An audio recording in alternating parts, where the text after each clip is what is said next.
Hello, I'm Hugh, and I'm doing a run through of Warsim 0.65, which is to date not the biggest, maybe the biggest. I don't know how to measure them, but it's definitely one of the biggest updates I've ever done for the game. So without further ado, let's get straight into it, and we're going to load up a new game. So first things first, one of the biggest additions to this game overall is, through this update, is the Lords update. So I'm going to show you the Lords update once this kingdom is finished loading. Come on. I have a slow computer. You could always donate me money to buy a new one.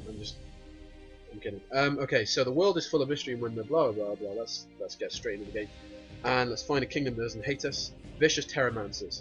So first things first, you'll notice there's a new tab. Lords of the Land. Let's check it out. There are a total of 3 lords protecting the realm of the new blue, or the blue new free city of Galdrin from trouble. Lord Finaro the Mercenary, Lord Dimbldew the Bloody, and Lord Toric the Bronze Skulled. And if you have a look, here's the guy. Lord Finaro the Mercenary is a loyal vassal of King Fultheim the Wise of the blue new free city of Galdrin, who is well known for his military prowesses and occupies the second land, blah blah blah, Dimbldew, Toric. So yeah, that's all there is to it really. They have their own personality, aggression, bonus skills, relation to their king, and battle sport, which all of that is absolutely irrelevant for the time being. It's just statistics, but in the future there'll be a lot more to it, which I'll explain in a bit. And we're going to see if we can find somewhere else. Can we make these? Kill these guys. Okay. And one of these guys. So I mean, it's cool to look at. That's another dynamic. And here we go. Here's seeing the game a bit better, or seeing this system put into place a bit better, based on the kind of land. So this is the Blue Day land, and is led by Captain Ergadi. So because the title of the leader is Captain, you're not gonna a captain doesn't bow. He's below a lord. So his lords must be something else. So his lords are sub-captains. Sub-Captain Muxa, Sub-Captain Krug, etc. And there's tons and tons of them. Basically, I've reworked the entire of the system so that this one's chiefs. So the leader is High Chief, and this guy is just a regular chief. Chiefs, can't say it.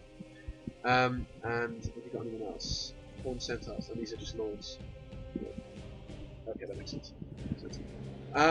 So yeah, this is one of the biggest additions. But that is not the only addition. Now I'm going to cheat. Don't tell anyone I did.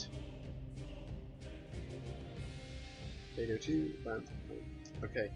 So what I've done is I've set every single land to have 1 soldier and 1 territory. Every single independent kingdom has that, which means they'll be destroyed pretty quickly. So if we just watch, nope, no one's been destroyed that turn. No one's been destroyed.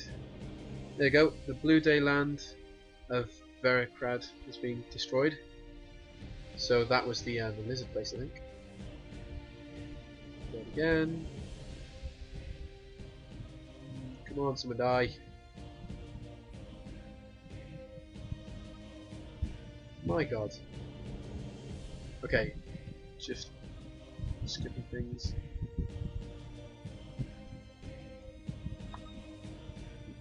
Just gonna move that away. Okay, has anyone but those guys died? No. Shame. Oh well, I guess I'm gonna have to cheat again. I'm gonna do it another time just to double check. And let's give myself. I'm not gonna cheat very often. All I want is to give myself tons of troops, and I'm gonna have to kick these guys' asses myself. Okay, so let's hire mercenary groups, and let's provide them with 565 soldiers. Not that we'll need them. And first of all, we're going to take these guys down. Invade. Done. Then we're going to take these guys down. Invade. Done. Then we're going to take these guys down. Wait, did they return? I thought they were done. And then we're going to take these guys down. And then we're going to take these guys down. Okay. All good. Damn. We don't have any refugees. What a disappointment.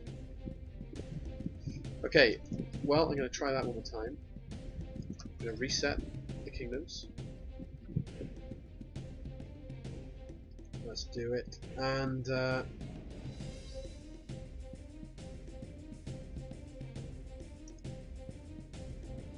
alright, the laws don't reset because it's a debug mode, so it's not the real game. Don't get down my throat. But yeah, crap. Right, now let's run that sheet again. 82. There's also 801, which just sets the lands to 0 but with the same troops, but that doesn't have the same effect that we really want. And let's attack these guys. Invade, bam. Invade, bam. Invade, bam.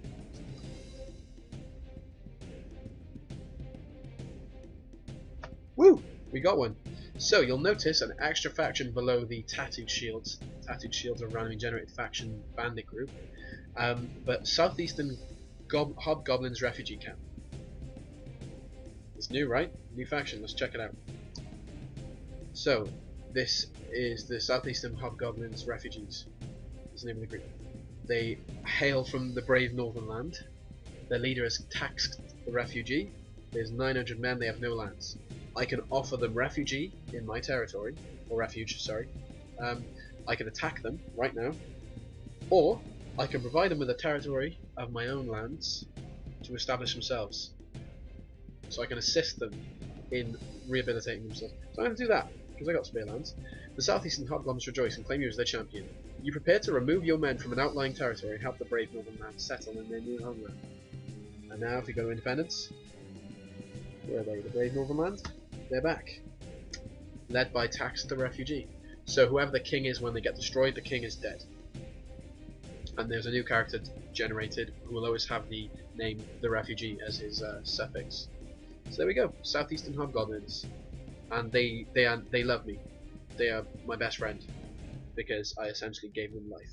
And what I've seen happen quite a lot is when a pretty weak independent kingdom gets destroyed and you regenerate them, there is a most highly likely chance they'll get destroyed again, because obviously whoever destroyed them will still hate them, and will just do it again. So you could, if you're going to do that, form an alliance with them and just assist them, give them loads of troops, or fight off whoever keeps killing them. I don't know if you want to do that, but yeah. So that feature has been done. What else we got? New cheat. We've seen that. Diplomacy screen spacing. Blah blah blah blah. We've added a lot of merman faces, as we've seen in a previous video where I actually made those live, so you can see how that works. I've added the animal generator to, excuse me, random generators, so you can see, excuse me again, all kinds of different randomly generated creatures. So we've got chasm bears, northern maggots, red elephants, I'm assuming these sound kind of real, golden deer, could be a thing, cretinous wasps, we want to meet those. So yeah, you can see, the kind of things we can generate in the game. Now, what else have we added? We added a full screen option, which you can only access through the main menu, which we can't go back to. So that's a thing for any of you who want to do it in a bigger screen. And what else have we done? Oh, I fixed a massive bug that crashes the game. And finally, oh wait, another thing, when you hire a staff member, you'll be kicked out of the screen. So you won't be able to hire staff members twice. It's just a bug thing that I'd never really considered was a bug until I noticed it and was like, yeah, that doesn't make any sense. So that's fixed. And the last but not least, the faces. Actually no, this isn't last. Concept art. So two of the users from Reddit have drawn faces for the game, and even the one that hasn't actually been implemented, I put it on here as a sort of commemoration to those. So this is Rune L. Fox, and he made gnolls and kobold faces. Both of them are really nice, but the gnoll faces I fell in love with, and I put them straight in the game. And there are now 109 billion of them, so thank you, Rune L. Fox. And then also Voliol created these witch kind of faces, and there's now 16 billion of those. So that's already explained what we're going to do next. We're going to go to random generators, random face generators, and we've got gnolls and witches. So there we go, 109 billion different gnoll faces. So they'll no longer have question marks, and the same for witches, who are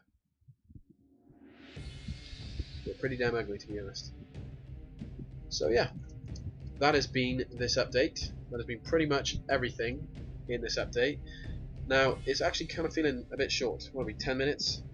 It's feeling kind of like there's more to show off, but I've worked really hard on this, and there's a hell of a lot more coming to independent lords. There's going to be more than just. I mean, obviously they're going to have effect. They're going to defend their territories. So every time you invade an independent land, they will have an extra special unit in each land, which will be the lord of that land. Well, there'll be some kingdoms where they'll have a sort of feudalism system.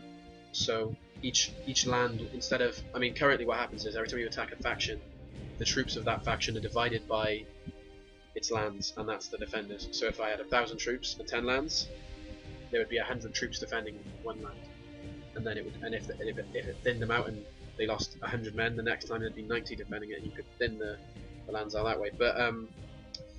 But yeah, the way this will happen is it'll be more of a feudalist system where each territory has its own troops, its own recruitment, and it will all be separate from the capital, and maybe we'll pay a tribute to the capital depending on how harsh it is. And there will be other features where, for example, there'll be the chance of civil war. That's going to be probably added.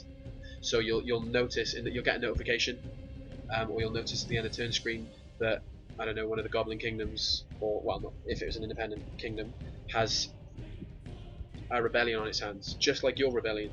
So you will not be. So, for example, a scenario I'm really liking the idea of is you're playing the game and there's a kingdom of trolls, and this kingdom of trolls is friends with the rebels, and they start helping the rebels and they start fighting you, and you're like, you know what, screw you guys. And then suddenly you find out there's a rebellion in the troll kingdom, so you go and fund the rebels, you go and fight with the rebels against the trolls as a sort of revenge for them fighting alongside your rebels.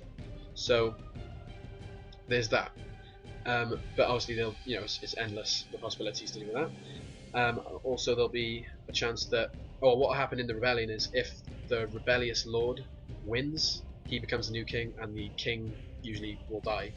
But for the time being, the game will split the kingdom into two separate factions. One will be the rebellious faction, and the other will be the original kingdom. And any lords that dislike the king enough will probably join the rebellious faction. So you could have a case where it's a single rebellious lord, but in a feudal kingdom, perhaps this independent single lord has more men than the rest of them combined. So that would be an interesting one. And maybe it's 3 lords fighting against 4. Maybe it's a case of the vast majority of the lords generated just hate the king, and the rebellion wipes them out instantly. So it's very variable, but it will make the game a lot more interesting. And I mean, there's so much that can be built on from that. So this is more of a groundworks update for what will be coming in the future, but it's definitely a big one. And if you're a fan of randomly generated stuff like me, you will probably really like the Lord's feature anyway, because it's really cool getting to see the faces of people. And there are 0 Lords protecting this one, because there's only 1 land. That makes sense. But yeah, so that's the thing as well. There's only lands that can hold lords are not capitals. So if there's only 1 territory, that's the capital, and that's where the king lives. Lords live outside of the mainland. So if you've got 10 lands, there'll be 9 lords. If you've got 50 lands, there'll be 49 lords. It works that way. And a new lord is always generated when a kingdom is given or captures a new land. So that's something. And also, I think I may have missed something. I have. I've modified the credits, but I've also added something else. Maybe it was in the last update, or maybe I'm confusing myself. But there is the ability to provide lands. If you're in an alliance, I can gift land to them.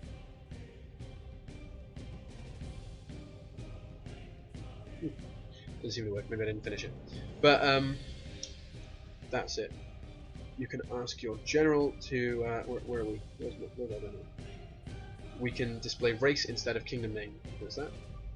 So now, go to the menu, attack the summer ghosts, southeastern hobgoblins. If they're dead, it doesn't show it apparently. The wineland destroyed. So any live kingdoms, it will show the race as opposed to the actual kingdom name, which was requested by someone. So there's that. But aside from that, that is literally everything in this update. So thanks for watching. I hope you enjoy the game. Download it, comment. I reply to pretty much every comment. I love comments. I thrive on comments, posts, all sorts. Active community is a healthy community. So thanks for watching. I hope you enjoyed, and check out my other videos. I don't know.